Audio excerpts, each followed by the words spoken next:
నమస్తే.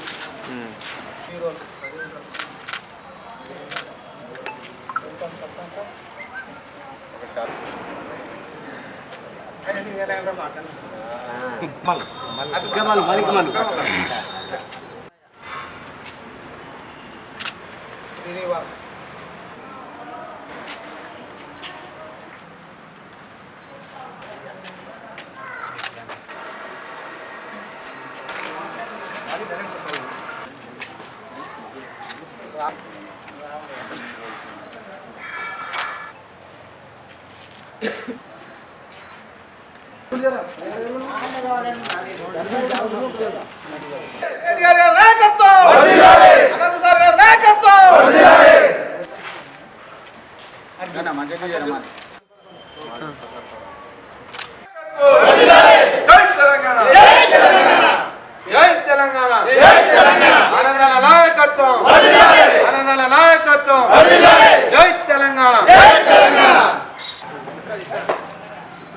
అందరికీ నమస్కారం.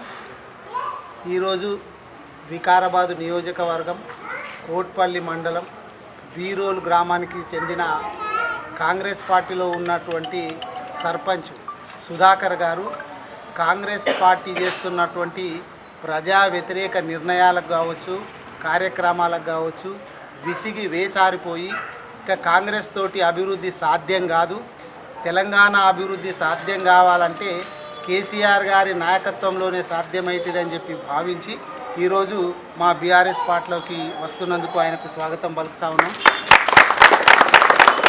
ఆయనతో పాటు సర్పంచ్ గారితో పాటు గతంలో ఉప సర్పంచ్గా చేసినటువంటి వాళ్ళు, గతంలో వార్డు మెంబర్లుగా చేసినటువంటి వాళ్ళు, ఇంకా చాలామంది దాదాపు 50-55 మంది ఈరోజు కాంగ్రెస్ పార్టీని వీడి బీఆర్ఎస్ పార్టీ లోపల చేరడం జరిగింది.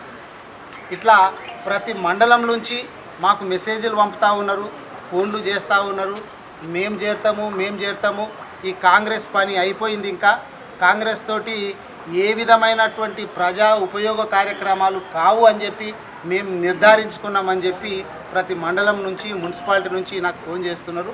అక్కడ ఉన్నటువంటి మా నాయకులతోటి అందరితోటి సమన్వయం చేసుకొని ఏ విధంగా తీసుకోవాలని చెప్పి మేము ప్లాన్ చేస్తూ ఉన్నాము.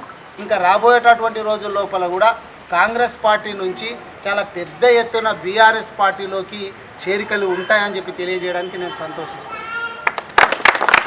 ఇప్పుడే ఒక మెసేజ్ వచ్చింది.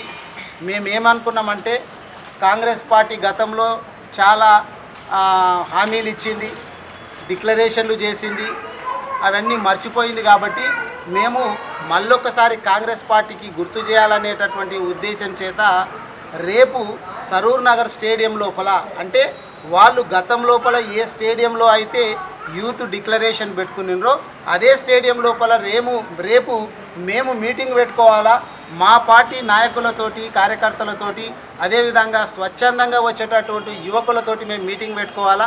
దానికి మా వర్కింగ్ ప్రెసిడెంట్ గౌరవ కేటీ గారిని పిలవాలని చెప్పి మేము అనుకుంటే ఇప్పుడే తెలిసింది ఏంటంటే పోలీసులు అనుమతి నిరాకరించిందంట. అంటే వాళ్ళకు భయం వేస్తుంది, వీళ్ళు మీటింగ్ పెట్టుకుంటే మా ఇజ్జత్ తీస్తున్నారు ఏడబోయినా కానీ మేము ఇచ్చినటువంటి హామీలనన్నీ ప్రజలకు గుర్తు చేస్తున్నారు. మేము రాబోయేటటువంటి రోజుల లోపల గ్రామాలలో ప్రజల మధ్యన తిరుగుతామో లేమో, ప్రజలు మమ్మల్ని వెంబడించి రోడ్ల మీద ఉరికించి కొట్టేటటువంటి రోజులు వస్తున్నాయని చెప్పి భయపడి పోలీసు వాళ్ళను మధ్యలో పెట్టుకొని అనుమతి నిరాకరించారు. గతంలో కూడా మనం చూసినాం, వరంగల్ లోపల అక్కడ రైతు డిక్లరేషన్ కావచ్చు, ఇంకొక కార్యక్రమాలు చేద్దామంటే ఇదే విధంగా పోలీసులు నిరాకరిస్తే అనుమతిని మేము హైకోర్టు ద్వారా అనుమతి తీసుకొచ్చి చాలా పెద్ద ఎత్తున సభలు ఏర్పాటు చేసుకున్నాం. మాకు న్యాయస్థానాల మీద పూర్తి విశ్వాసం ఉంది. మేము హైకోర్టును ఆశ్రయించబోతున్నాము, హైకోర్టు మాకు న్యాయం చేస్తుంది, అనుమతి ఇస్తుంది అనేటటువంటి నమ్మకం ఉంది. రేపు కాకపోయినా మరి తొందర లోపల హైకోర్టు అనుమతి ఇచ్చిన వెంబడే చాలా పెద్ద ఎత్తున యువతకు సంబంధించినటువంటి మీటింగ్ పెట్టబోతున్నాము అని చెప్పి తెలియజేసుకుంటూ సెలవు. నమస్కారం. నేను రావడానికి కారణాలు ఈ కాంగ్రెస్ చిల్లర రాజకీయాలు నచ్చలేదు. ఫస్ట్ పాయింట్ ఈ తెలంగాణ మన డెవలప్మెంట్ కాంగ్రెస్ వల్ల కాదని రోడ్లు కానీ మోరీలు కానీ ఏదైనా కానీ గతంలో టీఆర్ఎస్ మా ఊరికి 72 బీరోలు 72 లక్షలు పెట్టి బీటీ రోడ్ వేసింది. అది ఒకటి. దీనివల్ల ఏమైతే ఆనంద్ సార్ గారు గతంలో 72 లక్షలు పెట్టి రోడ్ వేయించారు. దానివల్ల ఇది సాధ్యం కేసీఆర్ వలన అవుతుంది అని చెప్పి బీఆర్ఎస్లో కలవడం జరిగింది. అంతకుముందు రోడ్డు లేకుండా రోడ్ లేకుంటే కచ్చా రోడ్ ఉండే, మేము రోజులు మేమైతే వణకితే వాళ్ళు పోయారు. దీనివల్ల ఇది కేసీఆర్ వల్ల సాధ్యమవుతుందని నమ్మకంతోనే అభివృద్ధి అవుతుందని ఆనంద్ సార్తో అవుతుందని చెప్పి దీనికి కలవడం జరిగింది.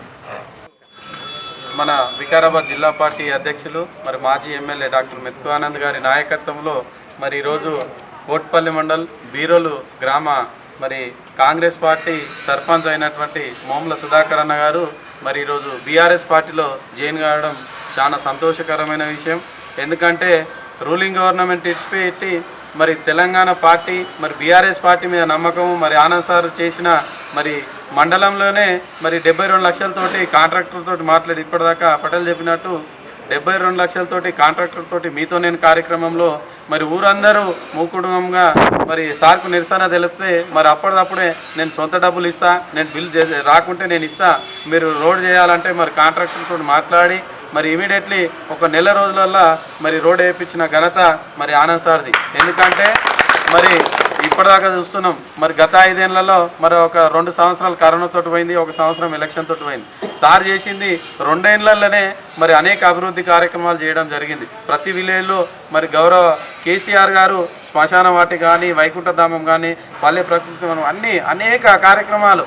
ఎందుకంటే ఒక్కటి కాదు, చిరస్థాయిలో ఇంకా 100 ఏళ్ళు గుర్తుండేటట్టు మరి కేసీఆర్ గారు ప్రణాళికబద్ధంగా మరి హరితారం కానీ, పచ్చని చెట్లు అన్నీ ఒక్కటిగా చెప్పుకుంటూ పోతే మరి ఒక ½ అవర్ టైం పడుతుంది. అన్ని సంక్షేమ పథకాలు మరి రైతు బంధు, రైతు బీమా అనేక పథకాలు టైంకు మరి తండ్రి కూడా మరి అడుగుతూ ఉంటాడు. కానీ మరి కేసీఆర్ గారు 6 నెలలు టైం కానీ రైతు బంధు వేసేటట్టు ఘనత అట్లున్నది. కాబట్టి మరి సుధాకర్ అన్న గారు బీఆర్ఎస్ పార్టీలో జాయిన్ కావడం జరిగింది.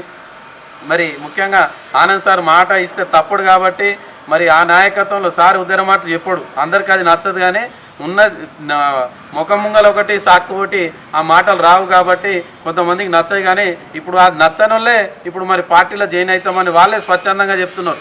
ఇప్పుడు చాలామంది సార్ చెప్పినట్టు కానీ చాలామంది మాకు కూడా ఫోన్లు చేస్తారు పార్టీలో జాయిన్ అవుతామని. మేమే మరి ఆచితూచి తీసుకోవాలని ఆలోచనతో ఆగుతున్నాం. కాబట్టి ఇంకా కోట్పల్లిలో మరి 12 గ్రామాలలో ఇంకా అతి త్వరలో ప్రతి విలేజ్ నుండి మరి భారీ చేరికలు ఉంటాయి. మరి ఆనంద్ సార్ నాయకత్వంలో మళ్ళా ఇప్పుడు వచ్చేది బీఆర్ఎస్ ప్రభుత్వమే, వికారాబాద్లో గెలిచేది గులాబీ జెండానే, మరి ఆనంద్ సారే గెలుస్తాడు. కాబట్టి మరి ఆనంద్ సార్ నాయకత్వంలో పనిచేసినందుకు మాకు కూడా గౌరవకరంగా ఉంది. మరి సుధాకర్ అన్నను కూడా మరి అన్ని విషయాల్లో సార్ చూసుకుంటాడు. మరి ఎందుకంటే ఇంత వ్యతిరేకం మరి కాంగ్రెస్ పార్టీకి ఇంత వ్యతిరేకము ఎవరికి రాలే. మరి అన్న గెలిచి 6 నెలలు అయినప్పటికీ కూడా మరి ఇంత వ్యతిరేకతతోటి గ్రామాలలో మరి రైతులు కానీ అందరూ ఘోరంగా తిడుతున్నారు. మరి ఆ మాటలకు చూసి మేము కాంగ్రెస్ పార్టీ అని చెప్పుకునే స్థితికి లేదు ఊళ్ళలో. కాబట్టి మరి అన్ని ఆలోచన చేస్తారు. కాబట్టి ఎప్పుడు ఎలక్షన్లు వచ్చినా మరి వేసేది స్వచ్ఛందంగా వాళ్ళు ఒక ఓటుకు 1 లక్ష రూపాయలు ఇచ్చినా కానీ వచ్చేది వేసేది ఓటు బీఆర్ఎస్కే. కాబట్టి అందరు ఆలోచన చేయాలి. మరి వచ్చేటోళ్ళు అందరూ బీఆర్ఎస్ పార్టీలో జాయిన్ అవుతారు. కాబట్టి వాళ్ళకు కూడా అతి త్వరలో ప్రోగ్రాం పెడతాం. మరి సుధాకర్ అన్నకు స్వాగతం తెలియజేస్తూ ముగిస్తున్నాం. ఈరోజు కోట్పల్లి మండల్ బీరోలు గ్రామం నుంచి గ్రామ పెద్దలు, గ్రామ సర్పంచ్, టీఆర్ఎస్ పార్టీలో మన జిల్లా అధ్యక్షులు మాజీ ఎమ్మెల్యే మెతుకు ఆనందగన్న గారి ఆధ్వర్యం లోపల పార్టీలో చేరడం జరిగింది. ఆ సర్పంచ్ గారు చెప్పిన విషయం అంటే చాలా బాధతో చెప్పాడు. గతం లోపల అన్న 72 లక్షల రోడ్డు మా ఊరికి అసలు రోడ్డు పోనీకే రాకుండే ఎంతో ఇబ్బంది పడుతుండ్రి. ఆ టైంలో మేము గిట్టున్నాం ఆడ ప్లేస్లో మీటింగ్ లోపల నిలబడి కాంట్రాక్ట్ తోటి మాట్లాడి ఈ రోడ్డు వేయండి, మీకు బిల్ రాకపోతే గిట నా సొంత డబ్బులు అయినా ఇస్తా అని చెప్పి అంతా మీ ఊరు మొత్తం ఉక్కుమ్మడిగా ఓట్లేస్తామని హామీ ఇవ్వడం గిట జరిగింది. అటువంటి అంతా కృషి చేసినందుకు ఈరోజు ఆ గ్రామ సర్పంచ్ సార్ రుణం తీర్చుకున్నాడు. ఎందుకంటే కింద అధికార పార్టీలకించి మన పార్టీలకు వచ్చాడంటే సార్ చేసిన డెవలప్మెంట్ను గుర్తించి కాబట్టి మన పార్టీలకు వచ్చాడు. వాళ్ళు చేసిన పనులు ఏమీ లేవని చెప్తున్నాడు. వచ్చిన 6 నెలల లోపలనే పార్టీ గురించి, కాంగ్రెస్ పార్టీ గురించి మొత్తం సబ్జెక్టు చదివేసి ఈ అందులో ఏం చేయలేను, నేను ఏం డెవలప్ చేయలేను, అది ప్రతిపక్షంలో ఉన్న నేను డెవలప్ చేసే పరిస్థితి ఉన్నది కానీ అధికారం లోపల ఉంటే నేనేం డెవలప్ చేసే పరిస్థితి లేదని చెప్పి పార్టీలకు వచ్చినందుకు ఆ సర్పంచ్కి స్వాగతిస్తూ ఇక వచ్చేది గిట బీఆర్ఎస్ పార్టీ గతం ఇంకా ఉండేదిగా ఇది 1.5 year 2 years ఇక వచ్చినాక తర్వాత 3 ఏళ్ళు మా సర్పంచ్ పదవి బీఆర్ఎస్ పార్టీ ఆధ్వర్యంలో ఉంటుంది కాబట్టి 100% డెవలప్ చేస్తానని చెప్పే ఊపుతోటి ఈరోజు మంచి ధైర్యంతో పార్టీలకు వచ్చినందుకు ఆయనకు మరొకసారి ధన్యవాదాలు తెలుపుకుంటూ ముగిస్తున్నాను. అందరికీ జై తెలంగాణ. ఈరోజు కొట్పల్లి మండల్ బీరోల్ గ్రామం నుంచి నూతనంగా ఏదైతే మొన్న ఎలక్షన్లో గెలువబడిన సర్పంచ్ ఈరోజు మా బీఆర్ఎస్ పార్టీలో మా మాజీ ఎమ్మెల్యే గారు గౌరవనీయులు వికారాబాద్ జిల్లా అధ్యక్షుల గారి సమక్షంలో జాయిన్ అవ్వడం జరిగింది. ఈ జాయినింగ్ అనేది దాదాపు 1 year నుంచే మాకు అందరు మండల స్థాయిలో అడుగుతుర్రు. మేమే కొద్దిగా అవసరం ఇంకా ప్రజలకు ఎంత కేసీఆర్ ముందే చెప్పారు, మోసపోతే గోసపడతారు, ఆలోచన చేయండి అని చెప్పిండు. చెప్పంగా ఇట ఈ రేవంత్ రెడ్డి ఏదైతే ఉన్నారో ప్రజలను అందరూ నమ్మించి అంటే మాయమాటలు చెప్పి 6 గ్యారంటీలు 420 హామీలు చెప్పిండు. అంటే రైతులను నమ్మించేసిండు కేసీఆర్ గారు. దాదాపు 70 ఏళ్ళ భారత స్వతంత్ర రాజ్యంలో ఎవ్వరిగిట చేయలేని పథకాలు రైతులకు అందించడం జరిగింది. మంచినీళ్ళు కానీ, సాగునీరు కానీ, కరెంటు కానీ చెప్పుకుంటూ పోతే దాదాపు 20-30 నిమిషాలు కానీ స్కీమ్లో చెప్పనుకుంటాం. ఎందుకంటే ప్రతి సొంత బిడ్డ లెక్క, కన్న బిడ్డ లెక్క చూసుకున్న కేసీఆర్ గారు ఎంత న్యాయం చేసినో ప్రజలకు తెలుసు.